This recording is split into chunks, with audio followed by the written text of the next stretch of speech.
Jim Cameron was number, no, I already got Jim Cameron. We got a couple more. I'll find them, don't worry. Okay. All right, guys, sorry about that. I'm still trying to sort out my, the mess with my car. So I just have to call the people up in Eloy to see if they're towing it down tonight or tomorrow morning. Or if I wait till after the meeting, everybody will have gone home. So I apologize. Okay, so let me get my act together here a little bit and just write down who's on the meeting, and then we will promptly get started. Some of you may have heard Dennis and I bantering right at the beginning before I just cut off to make the phone call, and it's about 114 degrees. It's 114 degrees in Tucson. It's probably slightly less here because we're just a little bit higher. So, but it's either way, it's plenty hot. The good news is that I have air conditioning. The bad news is it wasn't working until about an hour ago when the air conditioning man came out. So, Rick, how's the Jag? It is working now, and we're down to a mere 83 inside the house. But Peter, you're used to 83 inside the house, aren't you? Well, yeah, it never gets much higher than 89 or 88 at my house. And it doesn't get that warm inside. We get trade winds blowing. Okay. So it rarely gets above 90. We've got some desert winds going here, but I don't know what. Hopefully, I'm almost sorted out with my desk where I want it, and I can get off the dining room table. And then the next time, I'll give you a quick guided tour of where I'm living now. I'm just writing names down.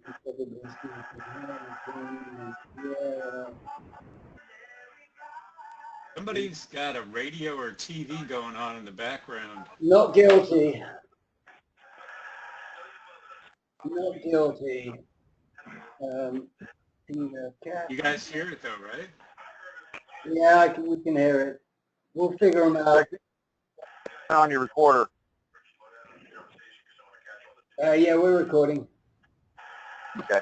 Okay, so here's who I know is on the call, and then whoever is not can shout out and tell me, and we'll fill your names in on the sheet that the panel that we all have if you're on the computer. So I know we've got Bill Franklin, Dennis Correa, Eric Bookbinder, Jake Hannum, Jim Cameron, Jim Harrington, Len Sierra, Paul Frieda, Peter Kafka, anybody else? Sylvester Mann. Sylvester Mann, okay. Sylvester, I've got you. And there's one other person. Do you want to tell us who you are, or you just like to listen? Okay. All right. So, we've got an old crew. We don't have anybody new. So I'm just writing in Sylvester's name. Okay. Let me run down the list and see who would like to talk tonight. Bill Franklin, anything you'd like to talk about? Oh, no, not specifically. I'll just listen in. Okay. Dennis, how about you? Nothing new, Rick. Okay. Eric, anything to talk to us about to bring us up to date? Yeah, I'll talk. Okay. Jake, you want to tell us if your air conditioning is working yet? No, I'm sitting here in the dark with a candle. Okay. I'm on the cell phone. I don't know how good my connection is. Can you hear me okay? Yeah, we can hear you fine. Yes. Okay. I don't really have anything new, Rick. Well, we hope your power comes back on pretty soon, Jake. Oh, thank you. Me too. Jim Cameron, you want to give us an update on how you're doing with your eyes and everything else? Yeah, and I got one other question about some way to deal with a doctor I'm having a problem with. Okay. Jim Harrington, anything for you tonight?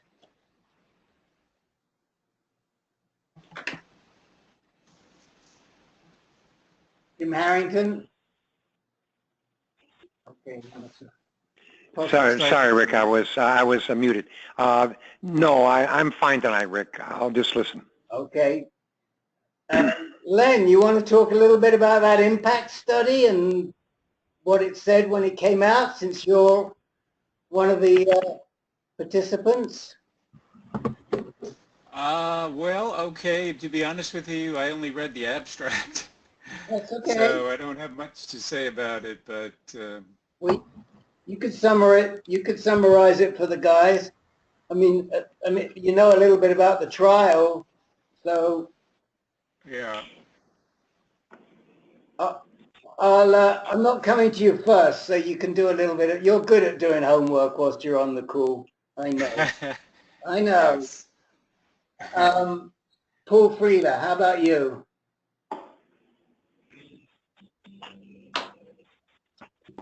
Paul? Yeah, I got a question about the ketogenic diet. Peter, how about yourself? Anything for you? Yes, I'd like to just do a plug for the low and intermediate calls and how what's moving in them and how important they are for some guys. Okay, no problem. Maybe you can tell us what's going on with Mike Tamales as well, since he's not on the call. Gary, anything for you tonight? No, I'd really like to just listen. That's you. Be our guest. And pipe up if you've got something you want to bring to our attention or you to contribute, please feel free. Sylvester, anything for you? No, not this evening, thanks. Okay. Have I missed anybody? Okay. So, Eric, let's kick off with you, and we'll go down the list.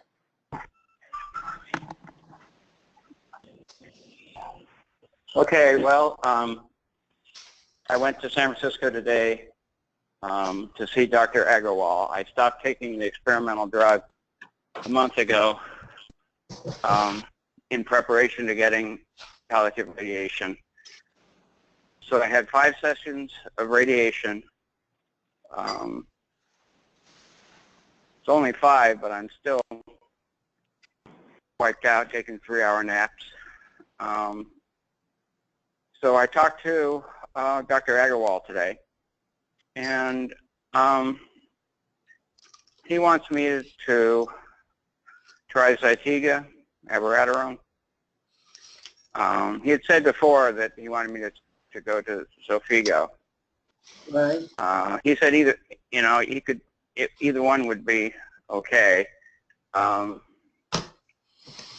He suggested that I have it done in Berkeley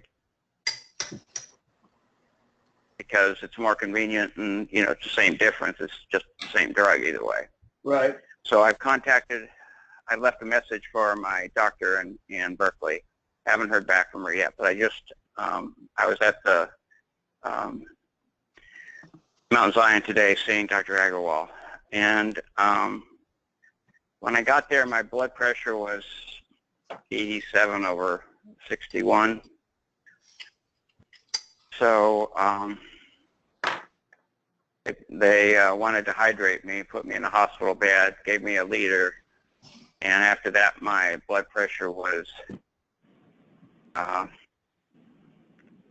67/41. Oh no! So then they gave me another liter and gave me some food and drink, and then my blood pressure was 101/30. 67, and so then I went home. But I was really dragging.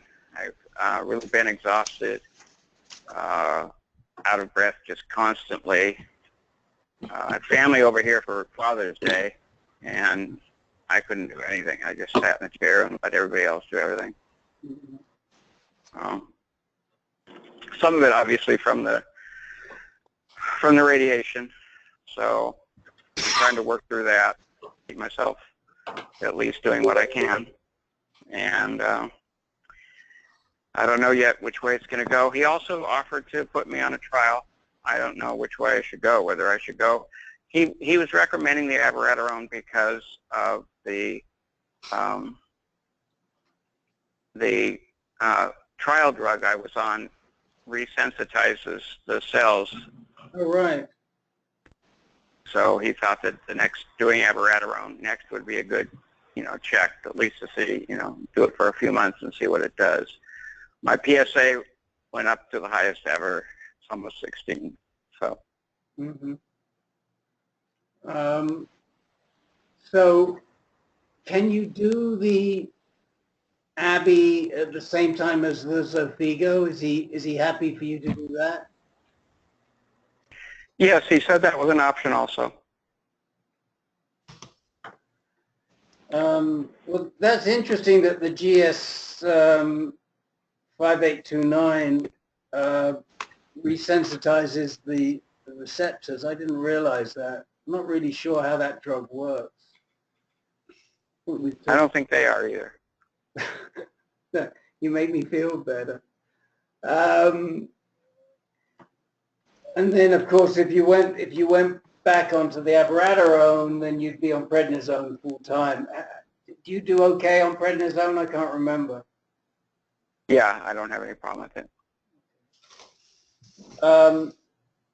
So is your thinking that that's sort of what you're going to do? Yeah.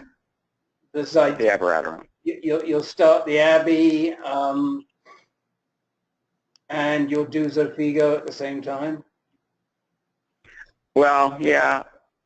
I mean, I have to, be sure that Dr. Dolezal's on board with that. Well, of course. Although in general, if I ask for something, she gives it to me.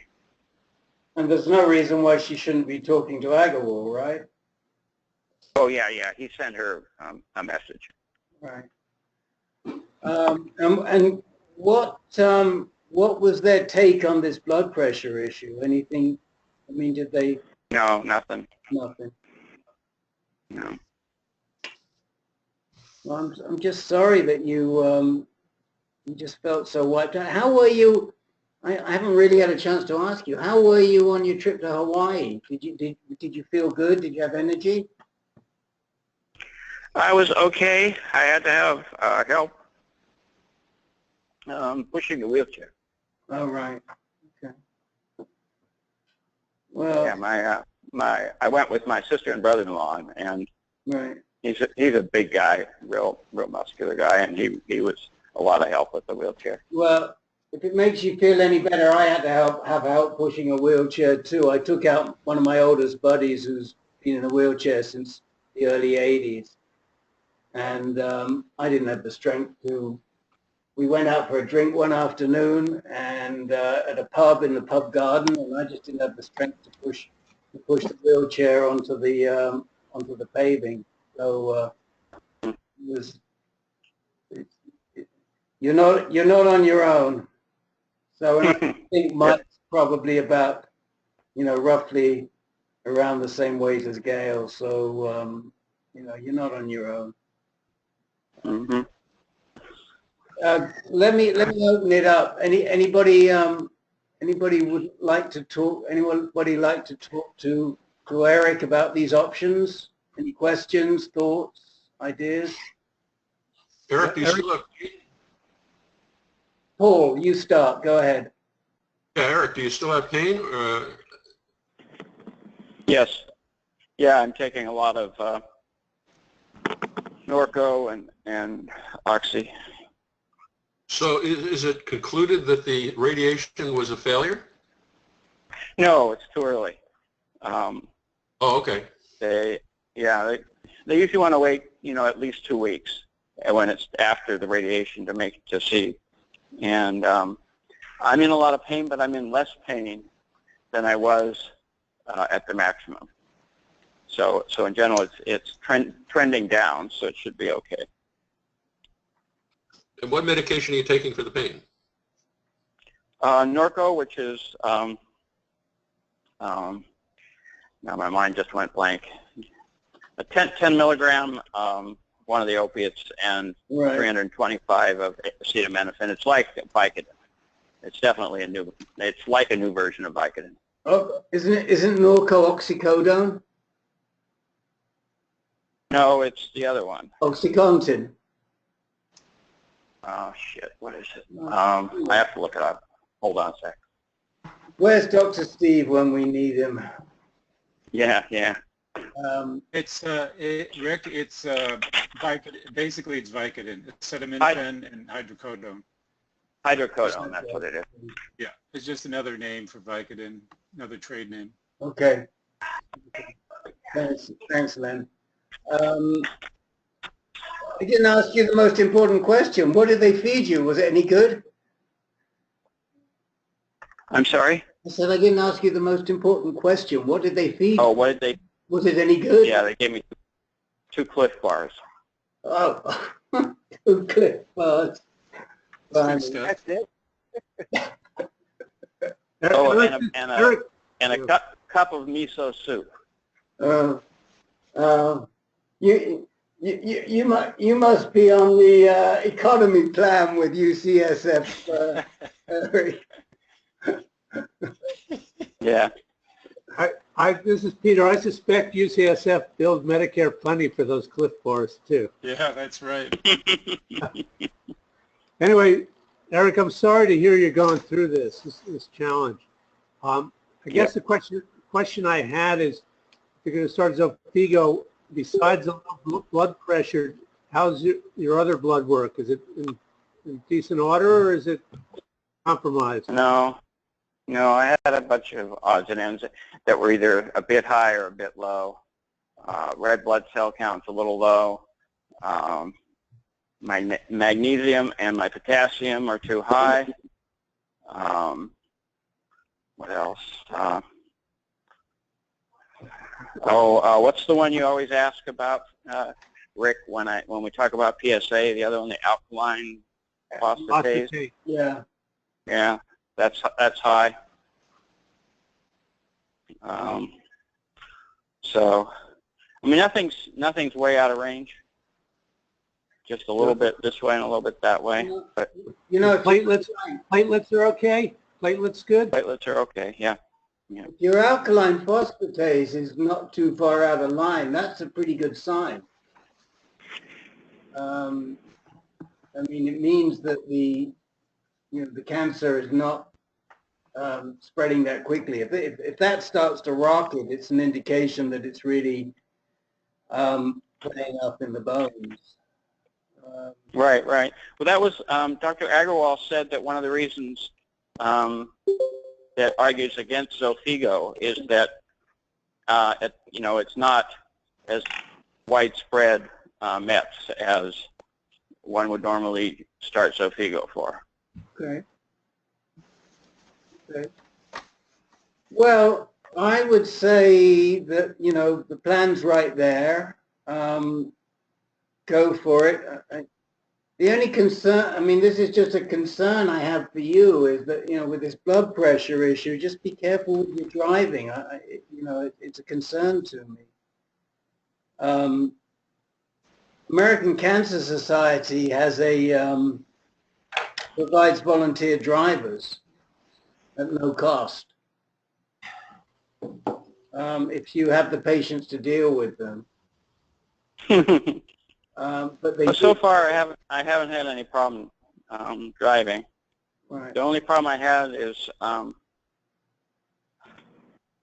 got up in the middle of the night and went to the bathroom to get a glass of water, and on the way back to the bed, I kind of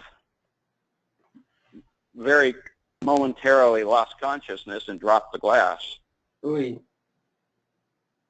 So that's the only worrying thing I've done. That. Do you think that was another incidence of having very low blood pressure? Absolutely. Yeah. Steve just came on. Hey, Dr. Steve. Eric was at UCSF today, and whilst he was there, his blood pressure dropped to 67/41. So, so they gave him a couple of Cliff Bars and a bowl of miso soup and sent him home.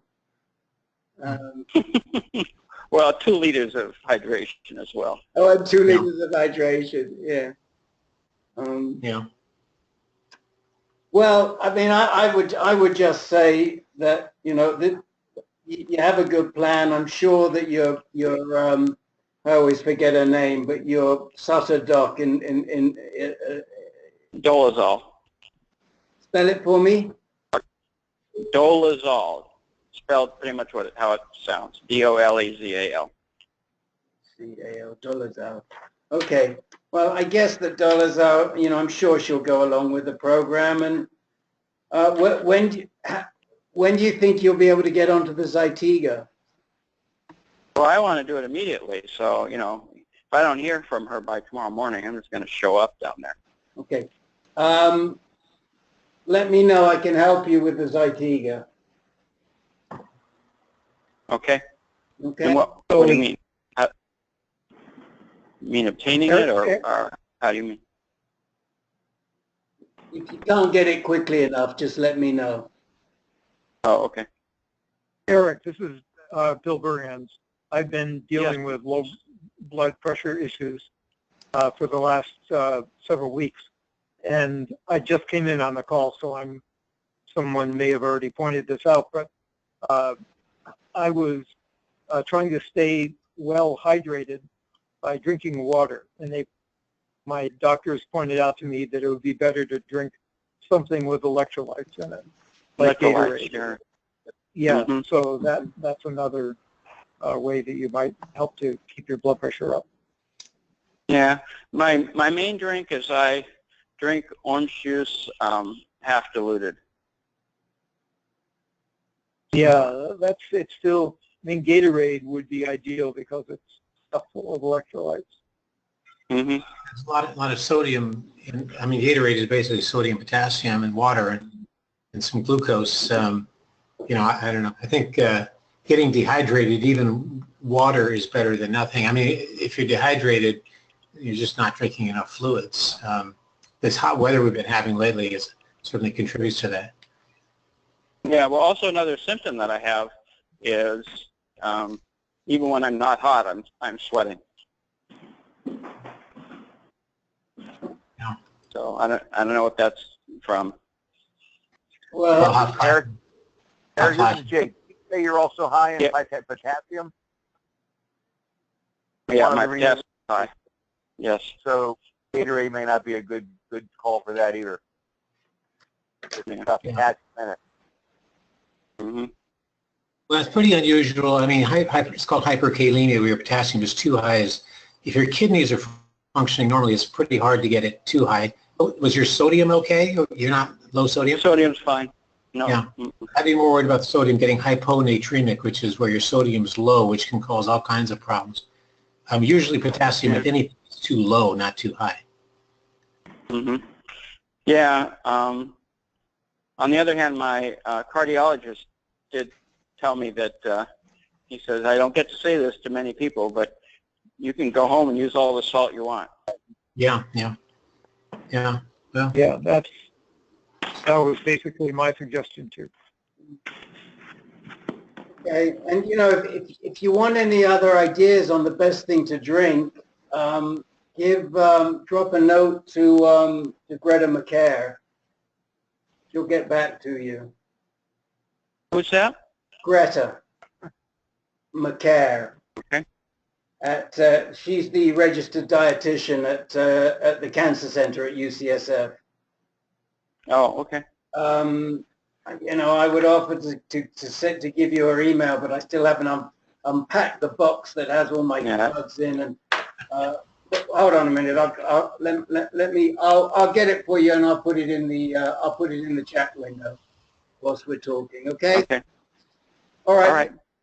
I need to move along, or we need to move along, I Yeah, should let's go say. And I just want to check in.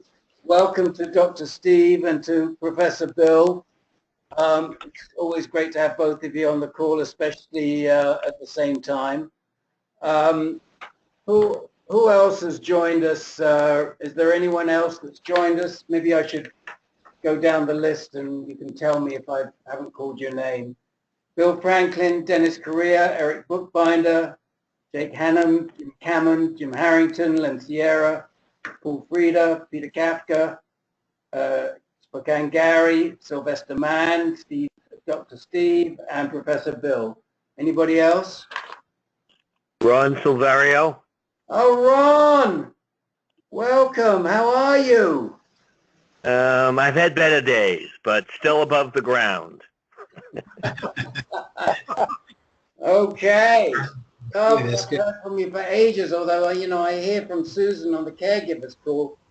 Speaking of which, plug for the Caregivers call. It's tomorrow at, I can't even remember what time. This is the third.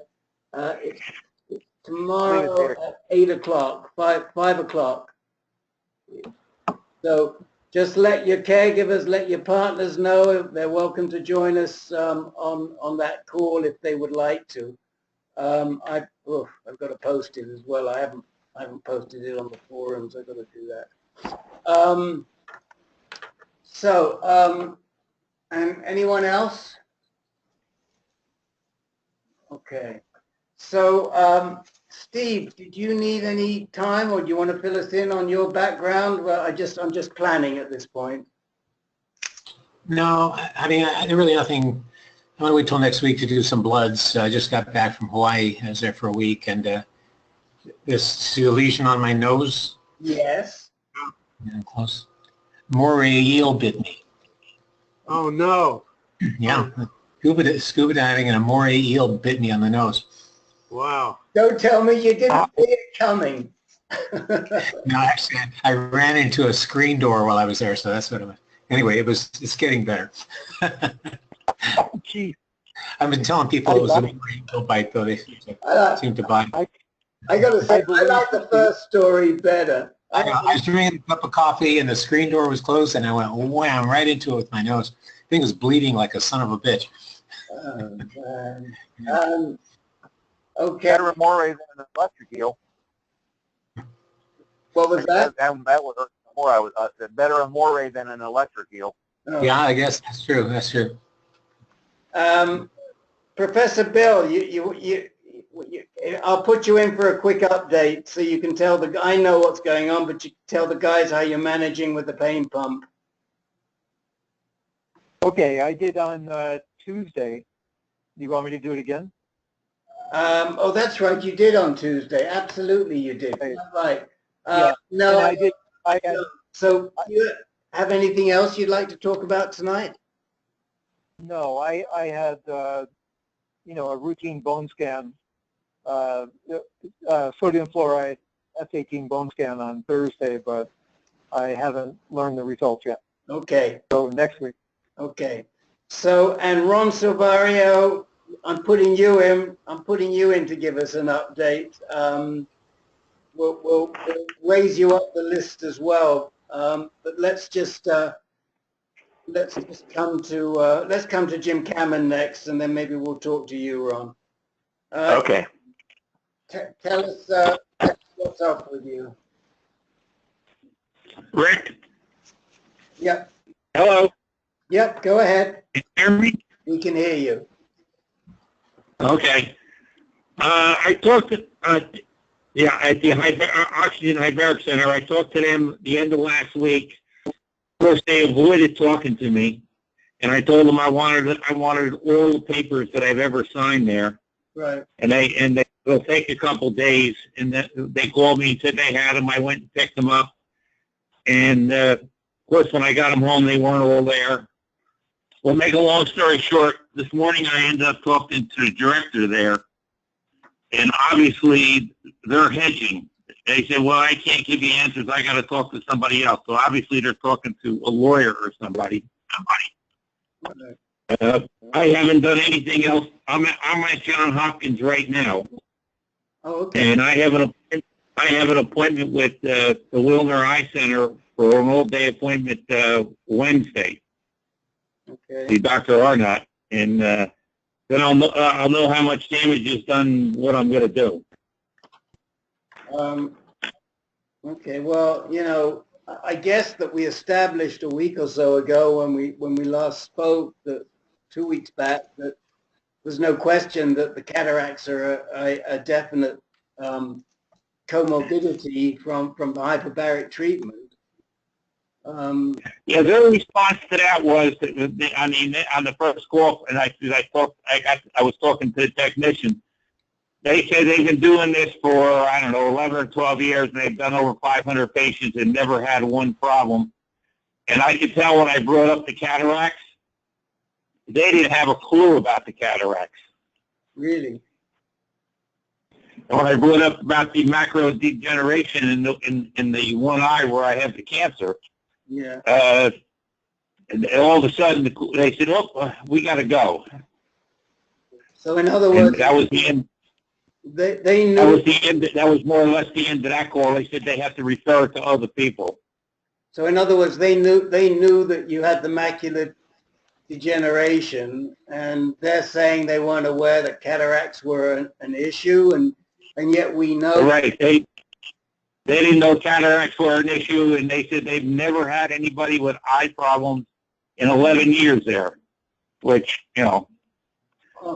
I mean, so I'm waiting. Like I say, I have an appointment Wednesday with the eye surgeon at Johns Hopkins, right. And she I know she'll work with me, and whatever I got to get done, and then we'll decide what we're going to do with them down in Florida. Right. I mean, we sent you 2 articles, didn't we? Yeah, I got some more articles too. Yeah, I have about 10 articles. Okay. And I dug up some articles where they thought at one time they could cure macro degeneration of the eye with the hyperbaric chambers, but it didn't work. Right.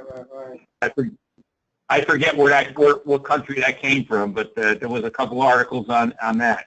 Right. I can't recall the articles offhand, but I think that what we sent you were pretty legitimate articles from good institutions about the correlation between hyperbaric treatment and cataracts. I probably have 6 or 7 write-ups on studies on cataracts. Okay, that's well documented from what I can see. Okay.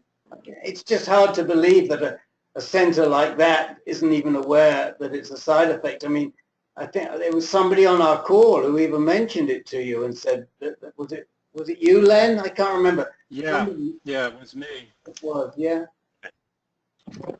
Well, it was documented in some literature. Yeah. Are you aware of that, Steve? That that hyperbaric treatment can result in cataracts? You know, way back in the annals of my brain somewhere, I think it is. I've heard of that. You know, just one quick word. I mean, if you got cataracts, I don't know if you have macular degeneration and that's associated, or you have cataracts. Cataracts are relatively easy to fix. The reason the doctors clammed up, and when you said, "Gee, aren't you aware?" or something, is doctors tend to react to things like that, concerned about lawsuit. I think the best approach is to say, if it is a side effect, having a cataract surgery, 15-minute surgery, in and out, one morning, I'm happy to have that done. I wouldn't get to an adversarial position with them because, even if it is a side effect, it probably said something like that in the informed consent. If you read the informed consent very carefully, I'm sure their lawyers have covered it, even if it's 0.01%. So I mean, no, I didn't get adversarial with them at all. Yeah, but doctors climbing up and say we weren't aware of it and walking out of the room suggests to me that they're a little concerned about lawsuits, and I'd make it very clear that you just want to get it fixed. You don't want to sue them. Yeah, but Well, yeah, what I'm concerned about, I realize my right eye, which is my normal eye, getting that cataract fixed will not be a problem. The left eye, where I had the cancer surgery last year, John Hopkins told me over the phone that could be a problem. yeah, you know, And like I say, I'm going to see her on Wednesday. and the other thing, Because I don't have much better than my vision's only about 50% in that eye as it is. yeah, the other thing, Steve, is that I doubt that that Jim's ever going to see those doctors again. I mean, they're not his regular doctors. They're not. Yeah. You know, he doesn't have a relationship with those doctors. They were just somebody. There was just a facility he went to for the hyperbaric treatment. That was it. Yeah. The doctors in the Hyperbaric Center are the doctors from the emergency room in the local hospital, Venice local hospital, which is not a really good hospital. They each do, there's 10 of them, they each do a half a day a week. They come either in the morning or afternoon, one day a week each. So you never see the same doctor all the time, depending on when your appointment is. These people are just rotating, they rotate through on a weekly basis. All right. Anything else, Jim? You said you had something? Yeah, I do. I do. I run into another problem. I remember I told you I had back surgery 7-8 weeks ago. Yeah. I had the back surgery, and I had it done by supposedly the best neurosurgeon in the area down there, recommended by every doctor I talked to. And the pain went away in my legs, but the pain is worse in my back than it was before the surgery. I saw the surgeon Thursday, and he said he can't understand why it's still there. And we agreed that I should get an MRI, which I did. I got last Friday. I told him I was going up to Johns Hopkins, and after that I was going to proceed to go up to New Jersey for a couple of weeks because we have a couple of graduations going on. And I said, if I get you the films, can I call you? He said, no problem. Well, I got the films to him on Friday afternoon. The disc I have myself, I have it in my bag. I called his staff, will not put me through to the doctor. She said the doctor does not take calls from patients. So I got this MRI done Friday afternoon on my back, and I got a lot of pain. And the doctor won't talk to me. Has anybody got any suggestions how I get through the barrier there? I'm out of town. If I wasn't out of town, I'd march right into the office. Well, I mean, but I'm up in Baltimore. The first thing I would say is that if you did it on Friday, today's Monday, so you've got to give him a little bit of time to just. Rick, I hand delivered the films to him Friday. After they were taken, I waited for them. They gave them to me, and I brought them over to his office manager. I had them over there Friday afternoon before close of business. Well, I don't know. I'll defer to a couple of others, but I think the first thing I would do is just document it, send him an email to the effect that you hand delivered them over. And you're waiting to hear from him. I mean, I definitely would send him an email and document it. But anybody else want to suggest anything? Well, any doctor that says I don't talk to patients over the phone, I would drive in the opposite direction real fast, frankly.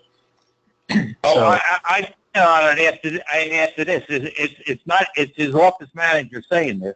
And like I said, I chose him to do the back surgery because I must have talked to 6 or 7 doctors in Venice, and they all told me he's the guy to see.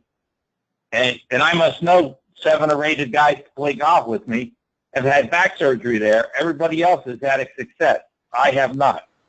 Well, I mean, what happened with Steve Kerr, of the Warriors. I mean, back surgery is tricky, and it can sometimes go south on you. So. But I mean, not being able to get a hold of your doctor, that seems pretty bad. I understood. I understood going into the back surgery that back surgery can be a tricky item. I knew that going in. And I know that I've had rheumatoid arthritis for 45 years to add to the complications. But, you know, when my wife and I left his office on Thursday, we thought we had an agreement with him that I would get him the films, and then I would just call him from when I'm up in Baltimore at Johns Hopkins. So happens he was educated at Johns Hopkins. I'm sure that you told the office manager that you're up in Baltimore now, and he told you to call. You did, right? Oh yeah. And she said, well, we have a policy here that he has a policy that he does not talk to patients on the telephone, only in person. And I told him we had an agreement on Thursday because I was going up for cancer treatment in Johns Hopkins. And she said, she said, I'll see what I can do, but I can't promise you. I probably won't call you. Well, you know, the background on that is, you know, telephone calls and emails, because of this antiquated system that doctors bill through. It's called E&M coding, evaluation and management coding. You can't bill for so-called virtual visits, telephone visits, and you know, video visits and emails and so on. So that's the reason that doctors in a fee-for-service setting are reluctant to do that. But I mean, given that he did surgery on you, you know, you're having complications, I think he should talk to you. I think so too, because he billed Medicare plenty for the surgery. Oh yeah. So I'm going to try again tomorrow. Like I say, I got the disc in there. If I could get somebody to read it for me and tell me what the thing of it is. But who would I get to read it when I'm out of town? Because I'm going from Baltimore up to New Jersey for a couple of weeks. That's a good question. Well, I mean, you know, you need some sort of neurosurgeon, I assume, or a neurologist to take a look at it, or possibly an orthopedic doctor. What would you say, Steve? Or radiologist. I don't think anyone's going to want to touch it, frankly, because that's what I was afraid of. Surgery, nobody's going to touch that. It's like a hot potato, you know. So I think you need to get hold of the doctor that did the surgery and see what he thinks. And again, don't get into an adversarial thing. You want to just say, you know, I'm having complications. What should I do? You know, the fact that you're out of town and he won't call you is, to me, it's like crazy. And I don't know what to say. Yeah, I mean, yeah, I think it's that, you know, especially since when my wife and I were in the office on Thursday, we left there and thought we had a plan with him. You know, that I was going to go get the MRI and I could call him when I'm up at Johns Hopkins. Yeah, I'm going to be here most of the week. Well, maybe without, I mean, not to cast blame, but maybe he's not being communicated by his office staff. Maybe they're just following his routine policy that I don't call patients, have them make an appointment, which some doctors certainly do. And if that's the case, they need to communicate that you're out of town and you need to talk to him. I mean, and as far as Rick saying, just email him, I doubt he'll answer an email or even has email available that's secure. I mean, you're not going to send it via Gmail or something, right? He has to have it secure. So. Yeah, but the reason that I would like him to email is because at least it documents what's going on. I think it's always to document what's going on. Well, that's assuming the email becomes part of his medical record, and if you just send him an email unsecured on a server on Gmail or Hotmail or Outlook or something like that, is, I don't know how well it documents it more than just writing things down, basically, and documenting on paper or on a Word document what you've been trying to do. You know, and who knows if he pulls his own email? He's got a big office staff there. He's got a big operation. You know, he may have one of his clerks or assistants pull his email even. Oh yeah, more than likely he does. Oh, well, I'll just call his office manager again and try and smooth her a little more again and tell her how much pain I'm in and that I need an answer. I would just say, just keep reminding her that this was this was the arrangement that you had with him. Yeah, I drilled that home to her today because she kept saying, well, we have policy. And I said, well, you know, this is a little different situation. I'm up here for cancer treatment. I'd love to be in Venice, but I'm up here. Yeah, they have a policy, but the doctor told you that this is what he was going to do. So the doctor already told you he's going to make a variance in the policy. He told you. You're not asking them to do something the doctor didn't tell you. Yeah. Yeah, Rick, you're talking like a logical person. You know, it sounds like you got Nurse Cratchit on the line there, and you know, it's hard to get through sometimes. I don't know what to say. Yeah, she's like the Iron Gate there. You know, she's the Iron. Yeah, you bet. Right. She's all right, guys. job. Let's move along here. I'm not sure we're going to get much more out of this, but Jim, keep us posted here, and more important, please let us know what the eye doctor says and whether the eyes are treatable. You know, certainly the cataract is optimistic, and the other one, you know, what can be done for that one too. Now, hopefully by Thursday afternoon we'll have some plan in place for my eyes. Okay. How good is the vision in the the one that does not have macular degeneration right now? I cannot read the newspaper without a magnifying glass, or I can't use the computer. Okay. Well, listen, if nothing else, you and Pam have a good visit up in Jersey and enjoy the graduations, and keep us posted, and we'll talk to you next week. Okay. Thanks for your help. Ron Silvario, are you still with us? I saw you dropped off. Yes. No, I'm still here. Good. Okay. Well, because we haven't heard from you for so long, and because I know from Susan you've been having a pretty rough time, it would be good to just bring the guys up to date, or the people on the call up to date a little bit, and tell us how you're doing right now. And you know, we love to hear from you and Susan. Okay. Let me bring you back to like June, my 4th Zofiga treatment. The individual giving me the radium-223 says to me, "How you feeling?" I says, "Wow, I feel great. I don't have any pain." 2 weeks later, I can't even, I mean, it's like misery. And they did an MRI, they did, and during this whole thing, my left leg decided to swell up. So that's happening. I got a pain way down low, right where my buttocks meets my legs. And it's in the right leg and the left leg. The pain is. And so I had the MRI, and they found on L4 there was a cancer was growing and impinging on some nerves. So dealing with the leg swelling up, taking drugs to knock the pain down, they put me on the an external beam type radiation. We're going to have 10 treatments to try and do something about that, the cancer impinging on the nerves, which would hopefully alleviate the pain.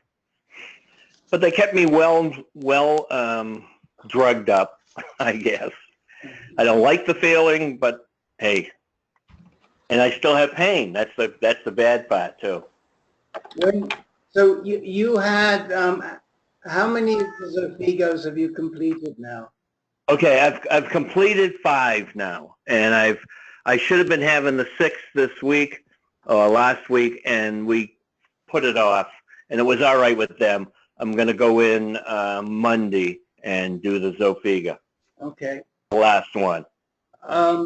And this this L4, the development in L4, Eric, which of your lumbar, which of your vertebrae were involved? Well, There's something in L4, but they're not sure. They don't think it's cancer. There's a stenosis, but primarily T1, 2, 3, and 5, and now C7. Oh, that's right, C7. So Ron, I mean, Eric also has just been doing some radiation. He just completed some radiation for his back. Okay. Yep. And I mean, I'm not looking for any magic bullet. I'm sure it's going to take some time, and I'm sure it's different with each individual and all that other stuff. But they were sort of thinking that almost the oncologist who said to me, why don't you go check out the radiation oncologist? She was under the idea that it would happen pretty quickly, alleviate the pain. And it was just kind of interesting, the whole experience. Yeah, And I had the same thing. I had the same thing. This is Eric on my. This is the third one I've had. First, I did the T1, 2, 3, and then when it spread to T5, they did T5, and now C7. They did 10 on the first 2 sessions, and they did 5 this last one.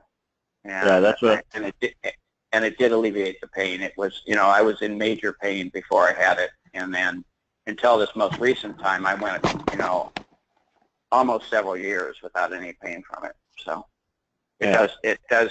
When it works very well. Great. That's what I'm looking for. And how long did it take it to work for you after your treatments? A couple weeks. Oh. Okay, that's good. Yeah, it was within 2 weeks after the last treatment. Mm-hmm. Now I get the problem with the swelling in my legs. And when it really gets bad, I essentially only have one leg. I mean, the other one I can't bend. That's how much it's swelling, and it's really uncomfortable. Sounds more like congestive heart failure, but have they looked into that? No. No, that would be both legs if you're talking about congestive failure. I had, about a year ago, I had a similar thing where I started to get some GI bowel symptoms, and they did an MRI, and I had 3 things going on. One is 3 discs that I've had for years and years and years after running some marathons, I assumed is what it was, with nerve impingement from the disc, severe spinal stenosis in L4, L5, and then what they felt was a lesion, a cancer lesion in L5S1 that was impinging on what's called the cauda equina, which is the nerve roots that come out of the spine at the very end of the spine. It was like cauda equina means horse's tail. And typically you can get motor or nerve or sensory symptoms. You get weakness, but typically not swelling like that. Anyway, I did have it radiated, and I don't know. It gradually sort of got better. I'm not sure. I think some of my nerve symptoms were really more related to the other diseases I have in my spine, which I've had forever.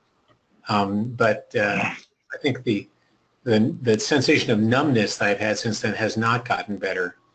And my radiation oncologist said, when I said, well, if this is going to work, how long is it going to take to work? He said, well, it could take a week, 2 weeks, a month, a year, or never. I mean, that's his exact words. So that means. And what was it you were doing for the swelling? Right now I'm seeing this a vein doctor. Hold on, Steve. What is it you were doing for the swelling that could take so much? I'm sorry, Rick. I can't hear you. What's that? You said that what was it they recommended you do for that pain that could take such a long time to correct itself? Well, it wasn't really pain. My problem was more numbness that I was experiencing, primarily my right leg and perianal, and I was having bowel problems where I couldn't hold stool if it was too loose. So it wasn't pain per se, but I had back pain for 20-something years on. So I know I have. There's typically 2 diseases that can cause back pain: spinal stenosis and what's called a slip disc, or spondylolisthesis. And interestingly, if you take 60-year-old men and you do an MRI of their lumbar sacral spine, over half of them will show slip discs and lumbar stenosis or spinal stenosis, and this is in the absence of any symptoms whatsoever. So you don't want to overread these things, just because you have pain. In other words, doesn't mean it's being caused by something you see on an imaging study. Mm-hmm. In my case, they went after this lesion, which they felt was impinging on the nerve roots. And I don't know, it remains to be seen whether or not that's true. Or, I don't know. I've had an MRI subsequently. It's gone, so. What do they do to it, Steve? When you say Just external beam radiation. I had 5 external beam radiation. that's right, I remember now. Yeah, I remember when they. It was about a year ago, last July, actually. Yeah. Yeah. Ron, And yes, what's your PSA doing? it's around 49, if that's what it is. So it's steadily been going up. And then it went up to a maximum of 61 and then came back down to 49. Mm-hmm. So it's 10-point drop. Nobody knows what it, they sort of, it went down. Mm-hmm. So, and you do have a palliative care doc now, from what I recall. Correct. And I got to get up to see him too. But the pain that I've been experiencing and the swelling in the leg is limiting my mobility. So, I've sort of like put off things. And now that I'm doing the radiation, I want to do that consistently. It's in the middle of the day. It's like at 1:20. And most of my other treatments are further up north. So. Well, I do think it would be worth your while to pay a visit to the palliative care doc certainly about the swelling, and see what ideas they might have. Well, he did put me on naproxen. Oh boy, there was a gang of them. Let's see, gabapentin, Right. and naproxen for the swelling, and then my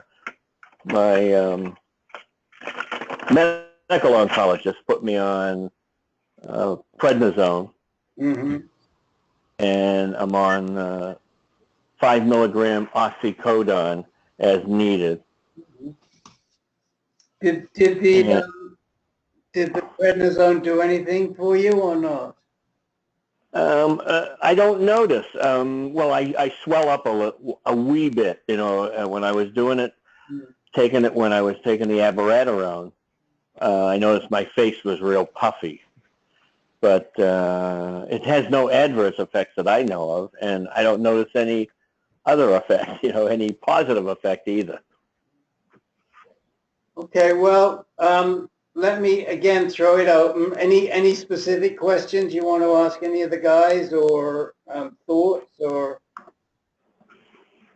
No, not as far as the prednisone. I mean, that's all right with that. I mean, I'm just going through the process, and it sounds like things have to take their time, to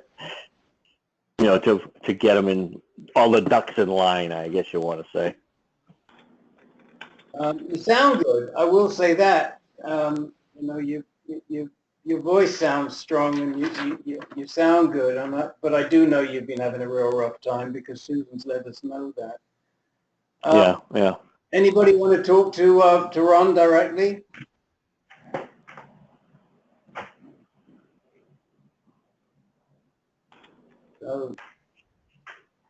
All right, Ron. Well, look, All right. Don't be a stranger, man. Okay. I shall attend. No pressure, but we have good ideas here, and there may be things. Oh yeah. You guys have been through it. You're not blasting a new trail, fortunately. Really, I know it. We may have some ideas, but definitely get your ass over to see the palliative care doc and go through all the symptoms with him, because it's we spent a lot of time trying to convince you to get one. Now you have one on board, and that's what they're there for. When do you next go up to Johns Hopkins to see Antanarakis? That would be, when do we have? No, they haven't made the appointment yet. It's usually every 3 months. Yeah, we're waiting to hear back. So from, Ron, yes. The only other comment I have is I might hold off on that last Zofigo dose until this thing is doing a little better. I mean, there's no urgency of taking the 6th Zofigo. I think you said you're going to do it later this month. Yes. I would probably hold off on that just in case the Zofigo is causing some of the nerve symptoms, as getting some swelling from it or something in the nerve compression. So I personally would just hold off on that just so you don't add another variable into this whole confusing picture. Yeah, correct. It is a very confusing picture, yeah. And I think sometimes people start doing things for the sense of, hey, it's out there, it's out there. Yeah, well, I mean, everyone's got their own shtick, so your nuclear medicine doc is anxious to just get it done because it's the last dose, but there's nothing that says you have to have it every 4 weeks. I mean, I did 3 doses, and I may do the other 3 doses at some point or not. I don't know, but there's nothing that is written in stone that you have to have. Yep. Well, the only thing I would say, and that was Steve's choice, but we have had other doctors say that they don't think that it works, and there's a variance in opinion, but they think you have to do all 5 or 6 at the same time. But there again, Steve could be right, and you can hold them in abeyance. We really don't know. The problem is the trial was based on either 5 or 6 sessions. I can't remember which. 6, I think. Yeah, I think it was 5 was the minimum, and 6 is, just like a little insurance policy. Right. But it may be that Steve's way works better. The trouble is they haven't tried it yet. They haven't looked at it. Correct. Yet. So, correct. So I'll see if I can get an appointment made up with the palliative care guy and see what's happening. And I do have I have a follow-up with they did an ultrasound of all the legs. Right. They didn't find, originally they were worried about blockages, and I didn't have any of those, so they said I have leaky veins. Yeah, well, a simple thing like varicose veins, simple leg swelling, as long as you don't have a deep venous thrombosis, which is what the ultrasound rules out. But varicose veins, and excessive salt in your diet and so on, prolonged standing and so on, can all contribute to it. So, I don't know. I think that swelling in one single leg is probably not something related to cancer or the treatment, I would have to think. Mm-hmm. They're not connecting the two, the pain and the swelling. They don't seem to connect those things. They're treating them as if they're 2 different things, which I don't know. I guess they could be. Did you get to see your boys yesterday, Ron? Say again? Did you get to see your boys yesterday? One was. The other one was having his own Father's Day regalia down the road. Okay. So I talked to him on the telephone. Okay. And Susan, we got a meeting tomorrow at 5 o'clock. 8 o'clock your time. Okay, I'll tell her. Okay. Oh, yep. I'll go to mute and I'll listen. Okay. Thank you, guys. Pleasure. Yeah. Hey, Ron, I hope you get this resolved. Yeah, thank you. Okay. So let's speak to Paul Frieda. Paul, go ahead. Okay. I want to confirm this ketogenic diet seems to me that it just shouldn't apply to us because of the high animal fat content and the cholesterol. Am I correct about that? Does everybody know what a ketogenic diet is? Yeah, I think it's sort of an extreme Atkins diet, very low carbs. I want to say that we spent a bunch of time talking about this a few months ago. I can't remember who brought it up. It might have been you, Paul, or it might have we talked about this with you on the call before? Not me, no. Somebody. I think it was Frank Kelly that brought it up. It was Frank Kelly. Thank you. And somebody did some research on it. I don't know if it was Steve or Bill. Someone did some research and followed up on it the following week. It wasn't me. Yeah, well, it's sort of an extreme version of the Atkins diet where you're trying to get your body to start burning fat rather than sugar. That's right. And one argument is that it starves the cancer. But on the other hand, if you're getting a lot of animal fat, you're going to get cholesterol and you're going to end up feeding the cancer. So, because it's my understanding the body can convert, or either the cancer or your body can convert the cholesterol to a testosterone type of molecule. So, but I was just wondering if it was, universally known, and I just didn't know it, that you just, we with advanced prostate cancer just should stay away from a ketogenic diet, or Okay, it sounds so- like nobody Okay, here knows.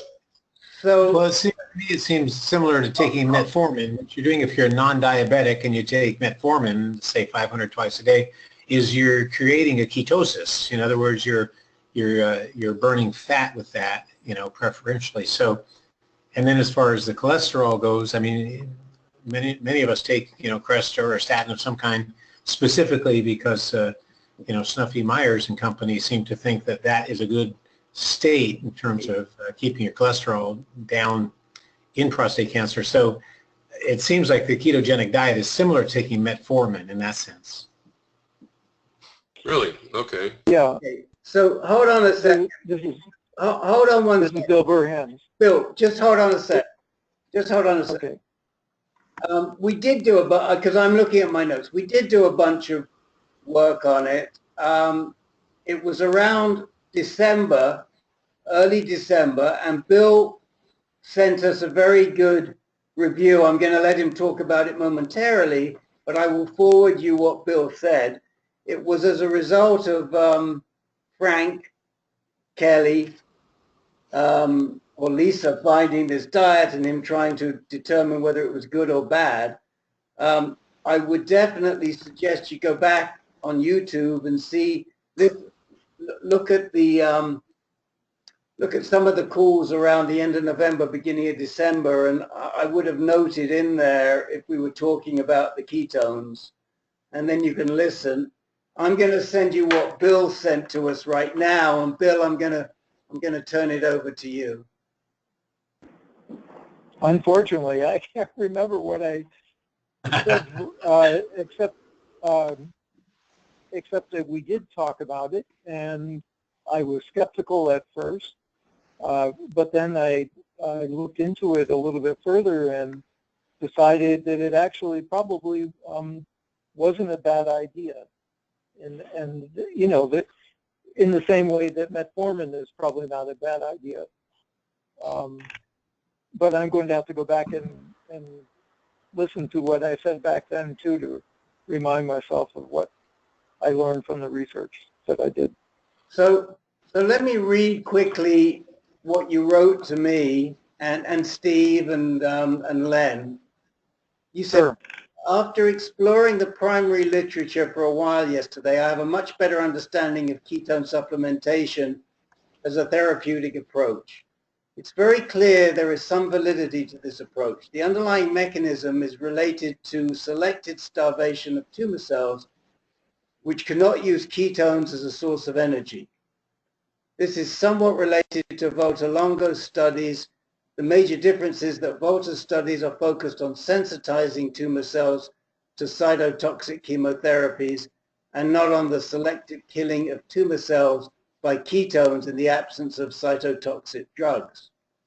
When we discussed Volta's studies in an earlier phone call, I indicated I was waiting to see clinical data that addressed the results of his preclinical studies.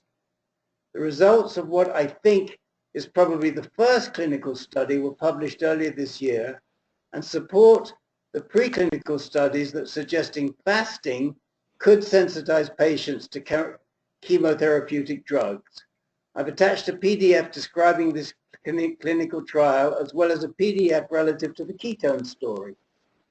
Note that Volta and I disagree on the underlying mechanism of the fasting effects, which are described in an earlier publication that resulted from our collaboration. However, this disagreement does not alter the validity of the take-home message of his current studies, which is that short-term fasting can improve the efficacy of cytotoxic chemotherapy treatment without deleterious side effects. Both sets of findings should be very interesting to the patients and caregivers participating in these calls. I think it would be a good idea to bring this topic up again in the future.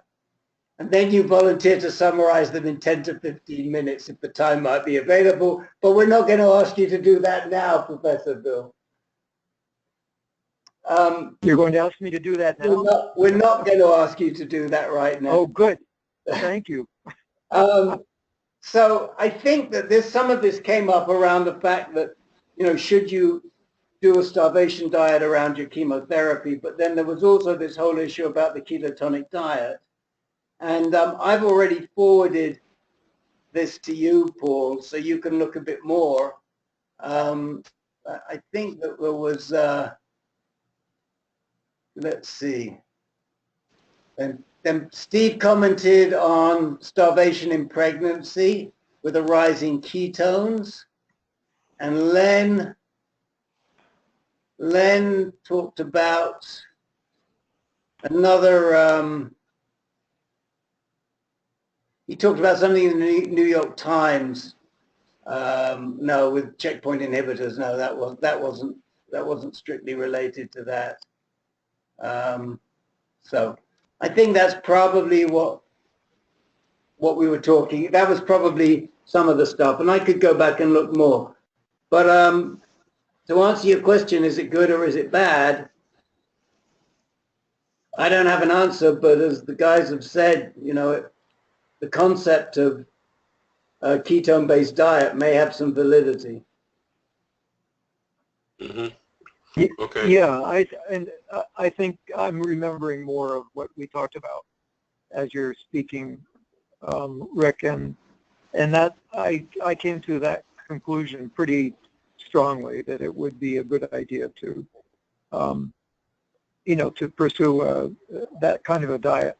We first began to talk about it in the context of improving the efficacy of chemotherapy, and there's absolutely no. So that's something that I've actually worked on, and there's absolutely no doubt in my mind that it would this type of a diet would help in that situation. But I read quite a bit of literature back then and became completely convinced that it would be as a general diet, it would be a good idea too. Yeah. Well, along those lines, there's also another idea that a low-caloric diet is a good way of fighting cancer too. Right. It's really the same idea. It's in the end, it's lowering glucose levels. That's important. Blood glucose levels. Okay. So the cancer not only feeds on the testosterone, but it also feeds on glucose. Well, all cells. Yes, exactly. Yeah. Well, all cells Cancer cells have a predilection for glucose. They consume it much more avidly than normal cells. I mean, all cells do, Bill. I mean, all cells do. It's just that they're more rapidly growing cells, and that's maybe why they're more, susceptible to hypoglycemia. But I don't think. Well, I guess no, personally, I wouldn't want a starvation diet. I don't know if that's a good idea. No, it's not. It's more than just the fact that they are rapidly dividing. I mean, they switch into a different type of metabolism that depends more on glucose. And yes, you would not want to launch yourself into a starvation diet. But there are supplements that you can take, and this was something that was looked at in one of the studies that I examined back then that duplicate the effects of a starvation diet without actually starving yourself. And so that was the general idea. I think that would be a good approach. To just simply, extreme low-calorie diet would not be a good idea because, well, for a lot of reasons, but but that's not what I'm talking about. The only thing I want to just come back to, because Paul started at the beginning by saying that these are similar diets to the Atkins diet, which is heavy in protein and low in carbs, et cetera, et cetera. It is tricky because we know that animal proteins are not conducive to men with prostate cancer. In some way, shape, or form, the cancer kind of likes, as it likes glucose, it also seems to respond well to animal proteins. But there are certain proteins that are okay. Oily fishes, for example, are good. Of course, there are a lot of plant-based proteins that are available. So eggs are not so good. Why? Why? Because we know that all dairy products have been shown to have a deleterious effect on prostate cancer. How do you know that, Rick? There's been research, a lot of research. But are you sure this is? Well, you're talking about eggs? Take a look at the UCSF prostate cancer and nutrition book, which again I don't understand. There's a bunch of studies. Now, what we do know is that they actually studied skim milk versus whole milk, and they found that skim milk was actually worse than the whole milk because it was more intense in the protein. But these are studies that have been done. These right. Now, This is debate the study. Scientist, I know, Rick, but when you say these are studies, I mean, you can study anything, but how do you control for skim milk or whole milk? Is it, are you talking about in vitro, or what are you talking about here? All I can say is if it's good enough for UCSF to put it in their nutrition pamphlet, to me, it holds weight because they're pretty careful what they put out there. So, the nutrition pamphlet, which I have referred to you guys many times, and by the way, I think in July, hold your questions because you can ask them to Greta McCare directly. But, dairy is bad. We know dairy is bad. But that's, I think dairy you're referring to milk and milk products. And I don't think they're referring to eggs. They are and the protein. They are. I'm sorry? They are referring to eggs, yes. Okay, all right. This is not an area that I'm an expert in. Particularly, if I remember Greta correctly, particularly the egg yolk.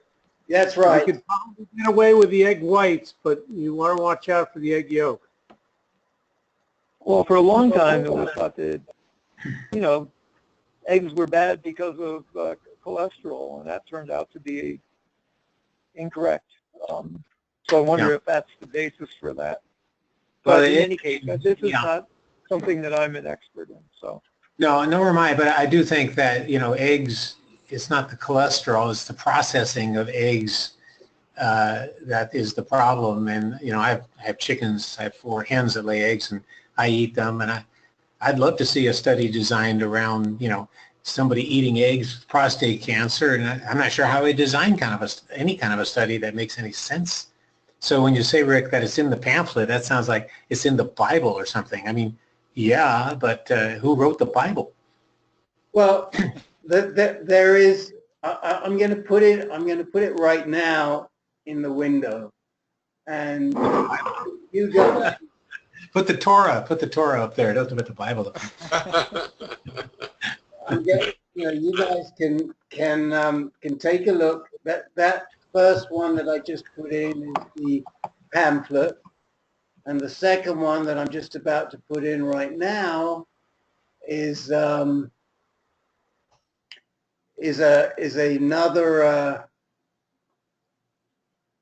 an additional publication with just the references. There are about 350 references.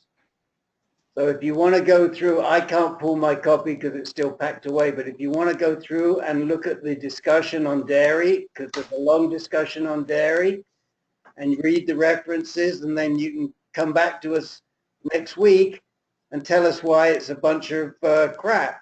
I'm happy to listen to that, but I'm not happy to listen to the fact that it isn't a good, you know, the document is in question. Well, Okay, fair enough. there's a directory error on that link, so maybe you could send it out later. You're getting a directory error. It's not working, the link itself. Link worked for me. Really? I'm getting a 404 error on it. Does it start with urology/UCSF? Is that what it's? Yes. Yeah, urology.ucsf.edu. Yeah, I'm getting an error. It ends with prostatecancer.pdf. Yeah, it just came up for me too, Steve, so. I'm not getting it up. So, Rick, I had to call in tonight Yeah, because my computer was on the fritz. If you get the time, Oh, I got it. at some point in the next couple of days, could you email me the URL I'll send you or both. the PDF? I got it. It's working now. I'll send you both PDFs right after the meeting. Let me just put the other one in Terrific. for those of you who are online. The references. Hold on a second, because the naysayers are going to read all the references so they can tell us why the study is no good. Well, I don't know about naysayers and study is no good. It's I'm just saying it would be hard as a scientist who's done a fair amount of research. It would be hard to design a study that makes any sense, saying that don't eat egg yolks versus eat egg yolks, and to see the impact on in vivo prostate cancer. I just don't know how it even begin to start a study like that. Well, I don't either, but you'll read it and you'll see what they did. All right. You know, I can't tell you either, and it's a long time since I've looked at this stuff because this pamphlet was updated, but originally I looked at it when I was diagnosed, and Peter and myself and many others have seen Greta, and we've been to her presentations. This was actually originally written by Natalie Ledesma, who was Greta's predecessor. But I think you'll find that most dietitians in cancer centers who consult with prostate cancer patients will tell you to avoid dairy, avoid animal proteins. Now, in addition, and I know that there's a lot of controversy, if you want to, you can take a look at the China study, those of you who are interested in it. There is a whole chapter in the China study on prostate cancer. That's also got a lot of references in there. So there's plenty of, this is a good discussion. We haven't talked about diet in a long time, and it's always good when we have some debate and some controversy on here. Let's see, this in the references there are, how many are there? 375 papers that are quoted. It's a pretty thorough study. It's a pretty thorough pamphlet, I would say.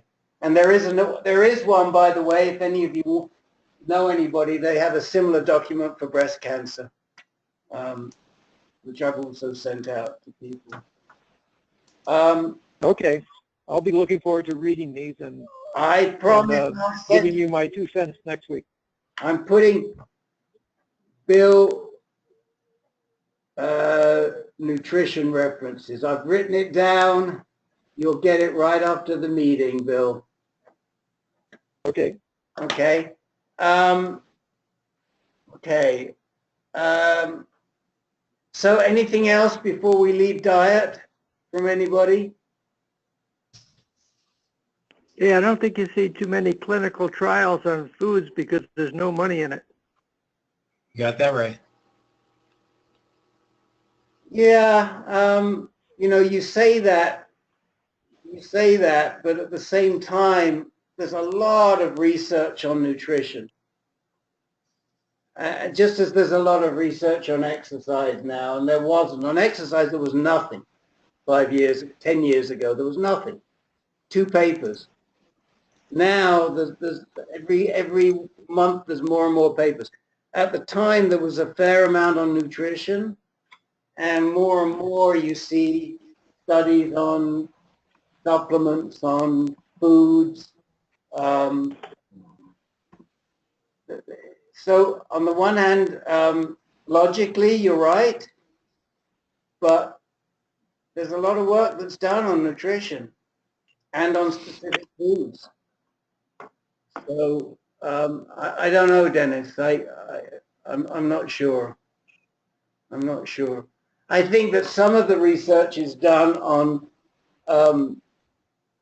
contents of the food, like the proteins or the enzymes or the biological content of the food and how those particular compounds impact cancer. And so those are people that are, pure scientists, and we deduce from that certain foods are good or bad or indifferent. Rick? Yeah, these are good points, Rick. I mean, I'm Go ahead, basically, Peter. I'm not a nutritionist, but these are questions that my research in my lab addresses. We look at the effects of high glucose on the biology of yeast cells. Right. And it, it models the effects of hyperglycemia in humans. Hyperglycemia is a clear risk factor for cancer. The frequency with which diabetics, or at least type 1 diabetics, but I think both type 1 and type 2 probably get cancer, is higher than patients who are not diabetics. And so, based on what I know from, the work that we do and, the relevant literature, even in the absence of controlled studies or, clinical studies, clinical trials, I know enough, for example, to know that I need to avoid glucose in my diet as much as possible. So you can make statements about what's good and what's bad as far as nutrition is concerned, aside from running clinical trials to address some of these questions. Well, I mean, I'll just give you one quick example, and I haven't looked at the dairy part in this study, but there are 4 or 5 studies cited from the National Cancer Institute and something published in the British Journal of Cancer as to why certain cruciferous vegetables are beneficial. I mean, there's one study here, for example, I don't know what it says, but it's referenced in the book. Food, Nutrients, and Prostate Cancer, a case-controlled study in Uruguay that was published in the British Journal of Cancer. So, that it is possible to do studies. I mean, you may question the methodology, but when people say to me, diet studies, and it's all a bunch of malarkey because you can't do good studies, I don't think that's the case anymore. June Chan at UCSF, who is she's a PhD, she's a full professor. She was at Harvard before she came to San Francisco. Has made her living and her reputation on doing studies of this nature over a long period of time. So, I know traditionally it's been difficult. I mean, there's another study I see, a prospective study of fruit and vegetable intake and risk of prostate cancer, Journal of the National Cancer Institute. I mean, I don't know what they say, but what I'm saying is that this UCSF nutrition pamphlet is well researched, and the recommendations that are in there are not just some flake saying, you know, we don't think you should eat meat. No, you may disagree, but you're going to have to read the studies and tell me why you disagree. Rick? Yeah. Okay, we'll Rick. read the papers and we can discuss this again next week. Okay, Peter, go ahead. Yeah, I was just going to say that at the PCRI conference every year, Dr. Moyed, Mark Moyed, I mean, he's done a lot of work in this area, both diet and supplements, and he spends a lot of time dispelling myths. And he's got several books written, and they're well documented and well cited. He doesn't do anything unless there are specific studies indicating that something is useful or not useful.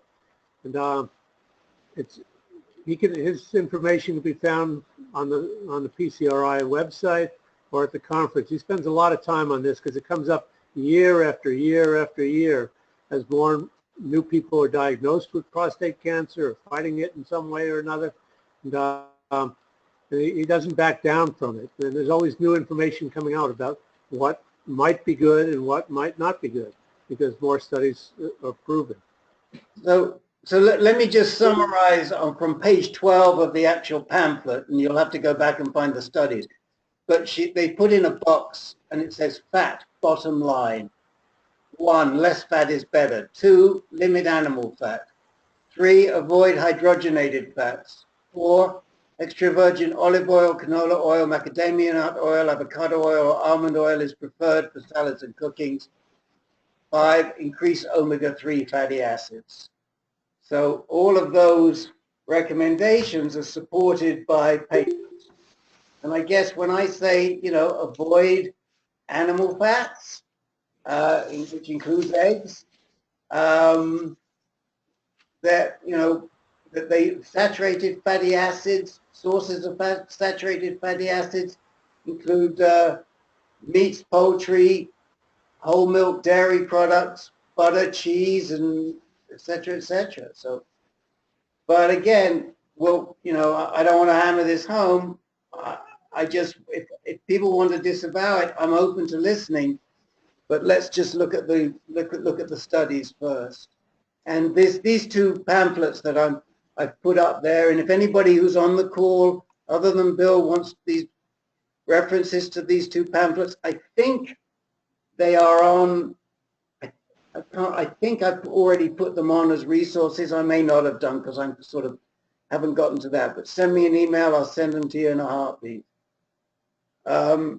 Okay, Len. Yes, sir. You want to talk a little bit about this study that I highlighted in the letter about the importance of being sequenced, something that, you know, Bill commented on, you commented on. And I should just say that this was a Memorial Sloan Kettering study that came out this week, and that that Len was amongst the population of 451 men that was tested. Yes, that's right. Of course, you know, it's all anonymized. So if you read the paper, you would see my name. But the bottom line is that they did both somatic mutation analysis, and which is to say tumor mutation analysis, and germline or inherited mutation analysis. But the mutation analysis was on, the inherited analysis or germline was on fewer patients. All patients had to give consent in either case. And the bottom line was that 27% of, well, I should define the study population first. These were all guys who had,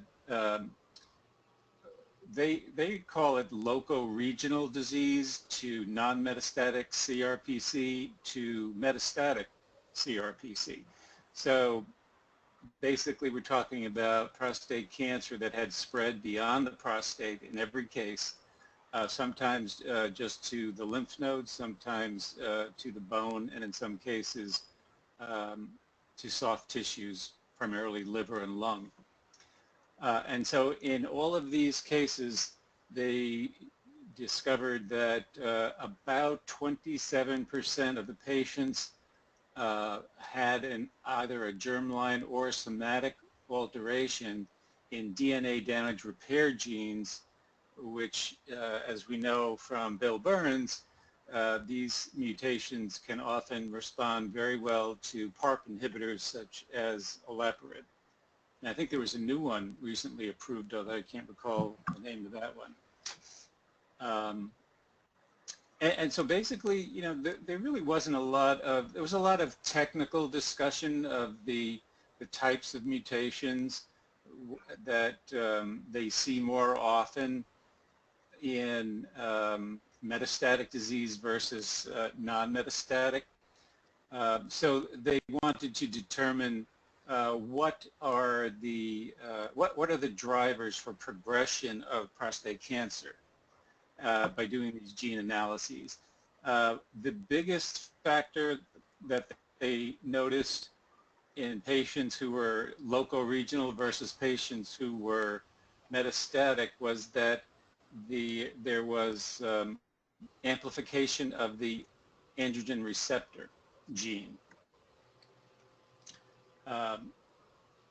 So not really such a big surprise. The more androgen receptor you have, the more the easier time the prostate cancer cell will have of getting fueled in a low testosterone environment. There were a few other,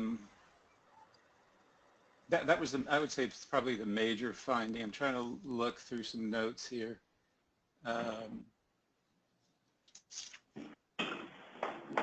You know, other genes like TP53, RB1, P10, ATM, they saw more frequently in metastatic CRPC versus non-metastatic.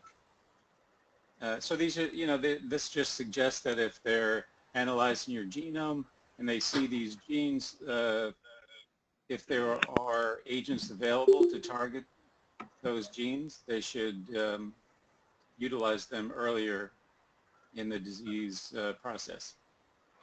so, I mean, I think, yeah, I think that's the bottom line, that what came out of this is whether you get tested for an inherent,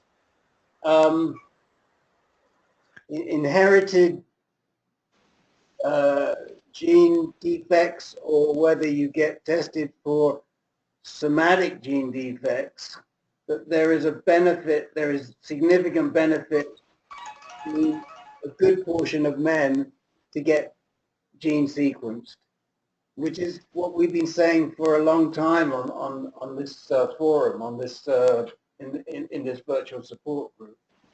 We've been pushing men for, as you well know, those of you who attend regularly, to get sequenced. And even if it's only a quarter of you that get sequenced that benefit, that's still a significant number.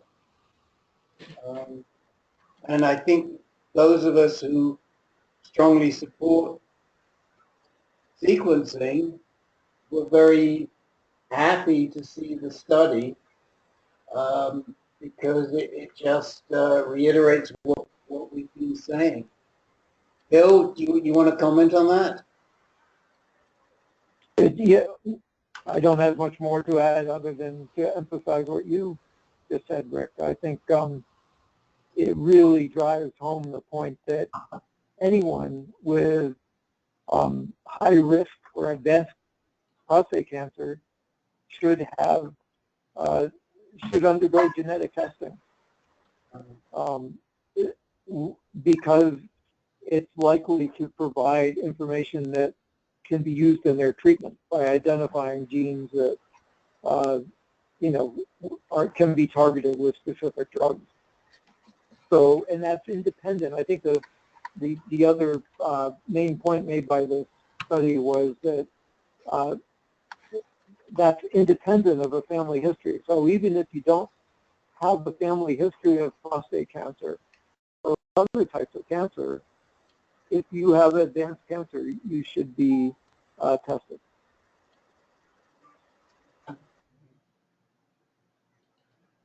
Okay. By the way, I have posted a couple of references for those of you still online. I just posted a couple of choice links that I found. I don't know, again, the quality of these studies, but just some links that I pulled out of the study and some of the nutrition stuff. What time is it? 6:47. Pretty good. I think we've been around everybody. Anybody who wanted to speak who has not had a chance to speak? I have this is Bill. I have a question. Yeah. There may not be an answer to it. So I have been followed, progression of my case has been followed with sodium fluoride PET CT scans, bone scans. Mm-hmm. And it's been a constant battle to get my oncologist to sign off on the use of this technology rather than the conventional technetium 99 technology. I want them to use the PET CT technology because it's 5 times more sensitive. And they don't want to use it because it's 5 times more sensitive. And their argument is that it makes it very difficult to distinguish between true metastatic lesions and signals that come from arthritic disease, for example. And my rebuttal to that, and so far I've won in every case. Now, in fact, they don't.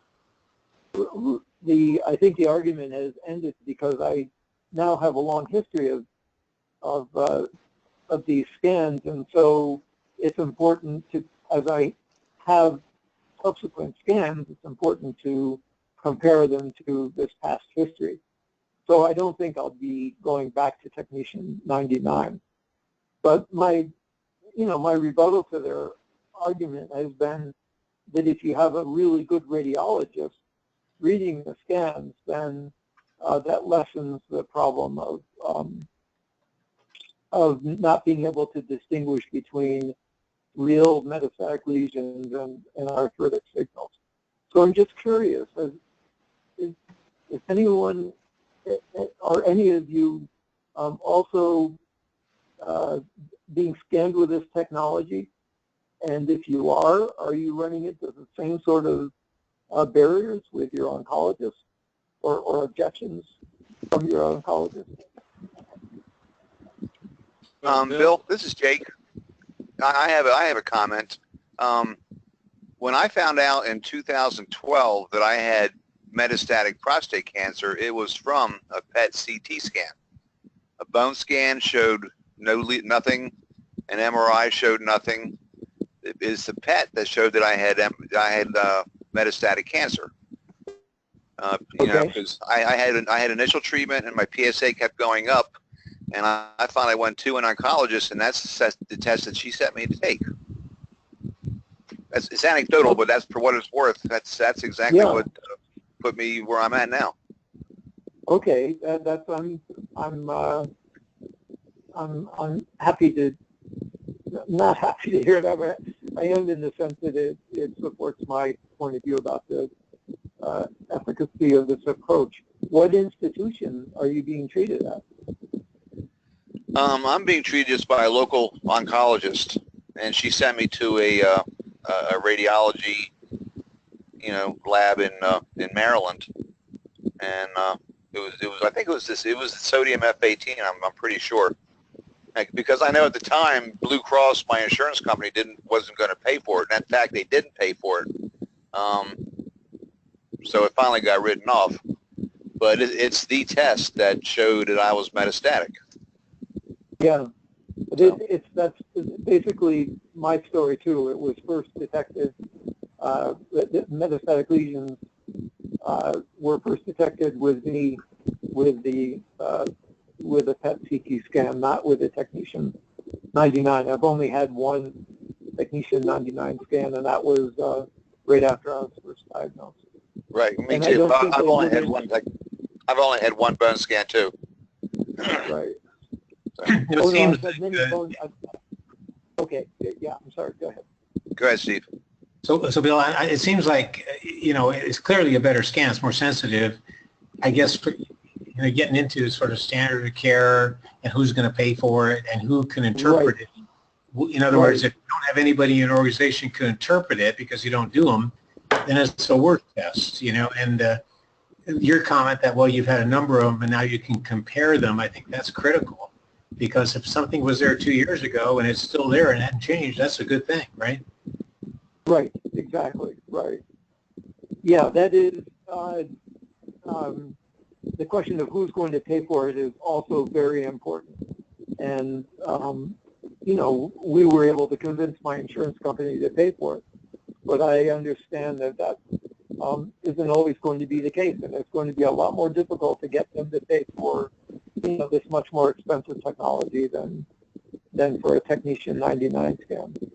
There's going to be a study done that shows that it's so far superior in picking up micrometastases, that it's considered standard of care, and every insurance company at that point is going to have to pay for it. But that's just not the case today. And technician bone scan is such a crude. I mean, it's like it's such a crude test. I basically have not done one since my very first one because I keep saying to my oncologist, "What's the point?" I mean, show that's going to be helpful here. Yeah. Okay. Has Bill? anyone else had this? Yeah, Bill, this is Peter. My experience with this was when I was first diagnosed, I did the standard bone scan, CT scan at home, which came up negative. But when I met with my oncologist, he wanted me to do a PET scan just to confirm that there really was no metastatic spread right from the get-go. And my insurance, at that time I was not on Medicare. It was several months away, and my insurance would not pay for it. So I had to pay $1,500 out of my own pocket, but I did it. And it came back confirming negative. At that point, I had no metastatic disease beyond my prostate bed. So I think it's useful, and I was willing to pay out of pocket. And my oncologist felt that strongly that he wanted that information. Yeah. Okay, good. Hey, Bill and guys, I'm kind of shocked that we're even talking about the sodium fluoride F18 scan as the state of the art, because now that's being left behind by the C11 choline scans and the Axumin scans. And the Axumin scan, PET scan, which I think is flucyclovine or something like this, is becoming more and more available, at least at the, I know I've been to Sloan Kettering and I've been to Mount Sinai in Manhattan, and they both make that available. Well, and it's far more sensitive than the F18. Yeah, the C11, I think the C11 choline, the choline scan, my understanding was, at least maybe the last time I, was looking into the aware of what's going on in this area, was only available at a couple of places, one the Mayo Clinic and one maybe at Sloan Kettering, but it wasn't widely available. Is that not the case, or? No, I think that is still the case for the choline scan, but not so much for the Axumin scan, because the radioactive isotope is far more stable than the choline. So they're able to license more institutions to use it. I may be confused, because when I had my PET scan, it was 5 years ago, June of 2012, and I had to drink like 2 gallons or 2 quarts of some disgusting glucose kind of stuff first. Is that the one that we're talking about? No, it's not. It's related to it. They're both positron emission tomography scans. meaning the signal that's detected by the gamma camera is positrons. But the basis for it is very different. The label in the case of the scan that you had is a labeled glucose molecule. Okay. Well, even that one identified the Mets in my case. I know it's low tech, but even that one identified the Mets. So it's the best one that I've ever found. Yeah, it's good for. It's typically used, I think, and you can tell me whether or not I'm wrong about this, for detecting, all kinds of Mets. Especially visceral Mets or Mets in soft tissue. And it's based on the predilection of tumor cells for glucose. So they take up much larger amounts of glucose, and if you have a label attached to it, then that shows up, the tumors show up as a spot. But it's not typically used for bone scans because, that is not part of the biology of prostate cancer cells and of their effect on bone metabolism, which is the basis for the bone scans. Well, that's where my Mets are, is in my bones, in my spine, my sacrum, my ilium, my hip. That's what the PET scan is, the one that identified all those Mets. Really? Okay. Yes, sir. There was the technician that performed the scan that I had last Thursday told me that there's yet another technology coming down the pipe. So the choline scans, and I haven't heard of the other one that you talked about, Len. Yeah. But he said there's a new scan coming down the pipe that's based on gallium, which will detect. It detects prostate-specific antigens on metastatic lesions, no matter where they are. And he said that it will be the. What is the radionuclide? Did you say gallium, or what, Bill? What was the radionuclide? It's gallium, and it's available right now at UCSF, and it's PSMA sensitive.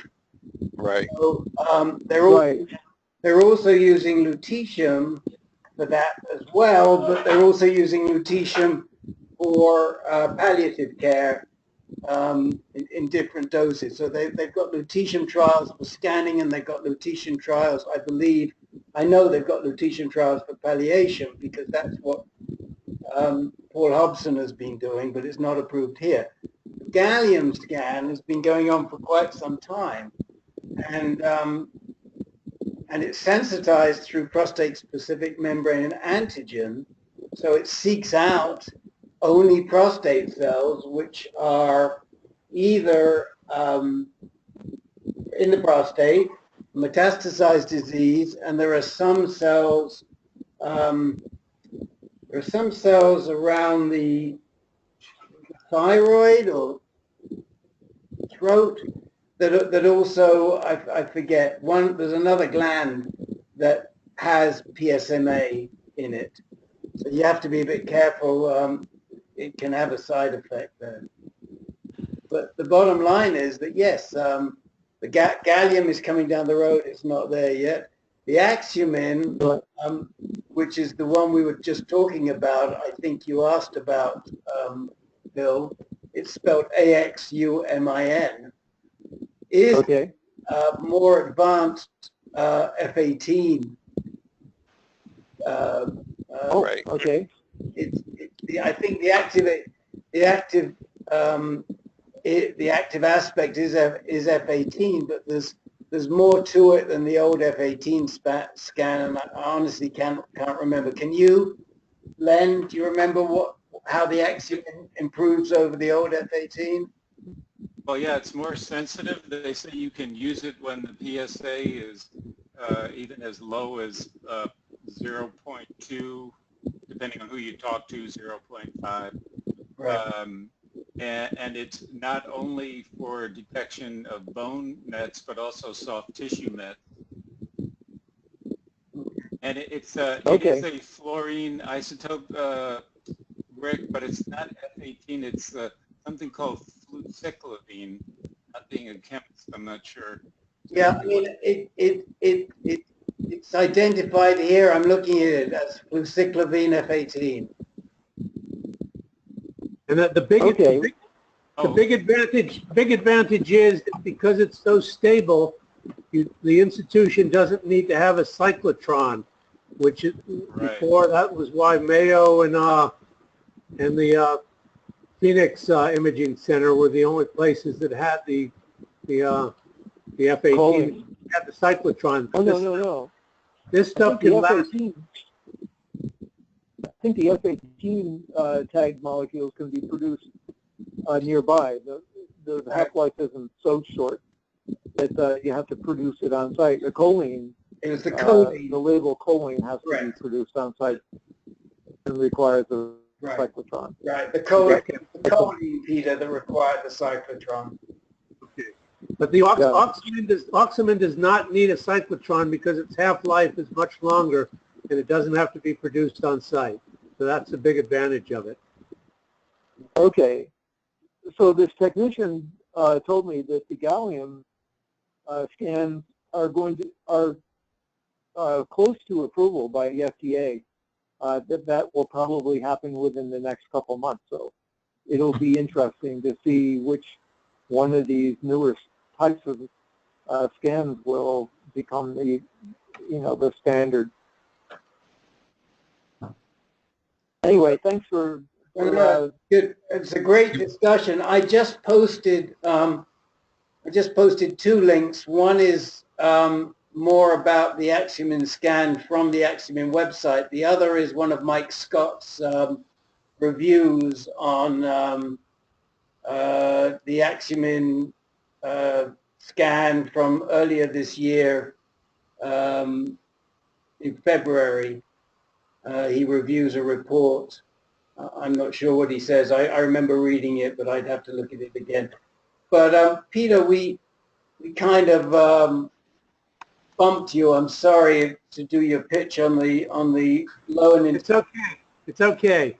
But we'll do it next time because I do think it's really important, and I don't want to jip you on that, but it got replaced by the this discussion on scans, which I think was quite. Oh, I'm sorry. I didn't. No, it's not brought up the scans if I thought somebody else was. No, it was not your fault. Not your fault. Not your fault. It was mine. I forgot to go to Peter. I missed him. I missed it, and then you came up with the scan topic. So it's totally not your fault. It's mine. Okay. Moderation, but as it turned out, it was good because that was a great discussion on scans that we just had. We don't talk about scanning often enough, and it's complicated. So it's 7:05. We have to quit. Thanks everybody. I will try and get this posted tonight, and the next call will be, well, like I mentioned, we do have the caregivers call tomorrow night, and then next week at 3 o'clock Pacific and 6 o'clock Eastern, we'll have another one of these calls. Just one thing I want to, I mean, I know I've asked many of you before, but I just keep reminding you, I'm real anxious to get some other calls set up for other diseases. And when I was in England, I think we've nailed 2 people, one to start a call on kidney cancer, one to start a call on breast cancer in the in the English time zone. And hopefully we're going to do a prostate cancer call with PCUK, Prostate Cancer UK. But I'm just having difficulty locating people that would moderate calls for other diseases here. So if you happen to know any activists, people that might be interested in moderating a call for any disease, please let me know, especially, even though it isn't cancer, Parkinson's and MS, where mobility is impaired and people just cannot get to meetings. So keep us in mind. If you can, if you meet somebody, I always have the time to tell them what we're doing. Rick, it might be useful if we run into somebody who we think is a good candidate for that, to invite them on to this call or the low and intermediate call, just to give them an idea how we work. Because just to describe it as moderating a phone call, it sounds like it's from outer space or something to people. Right. It would be Peter, it'd be a great idea, and I've thought of it, but we don't have the candidates. I've got to get the candidates first. I don't even need them to come to school. They can listen. They can listen to. They can listen to the calls on the web. Right. Okay, Rick, I'll poke around at the medical school here in Buffalo and see if I can find someone that would be suitable for, especially for Parkinson's, or I mean specifically for Parkinson's or neurological neurodegenerative disorders. As you know, I'm looking for ovarian, breast, colon. I'm looking for somebody to do something with BRCA. You know, really anything, but outside of cancer, I do think of these mobility diseases. Yeah, that's a great idea. The only thing is that they have to be peers. They cannot be medical professionals giving advice. They can be medical professionals if they're peers, like Steve. That's fine, but they can't. Okay. They can't be a licensed medical professional coming on here to moderate a call. Okay. The scientists, fine, but we just have to be careful because of HIPAA. Right. Okay. So I would be interested in learning what you may have learned on your visit to Blighty, as you call it, about prostate cancer treatment in the UK and how it might be different from the US. Is that something that you learned a lot about and could talk about on a call in the future? Or yeah, we could. We could. I'd be happy to do that. I'm not an expert, but I've learned a little bit. So yeah, happy to do it. Okay. I mean, I'm not sure that this is the appropriate forum for it, but no, it's fine. But okay. But if we have time, it's definitely something I would talk about. But I'm also happy to talk to you about it offline. Start making notes for when I see you. It's only a month away now. Yes, I know. Okay. All right. Yeah, I'm looking forward to it. Me too. Okay, guys. Good night. All right. Good night, everyone. Good night. Night.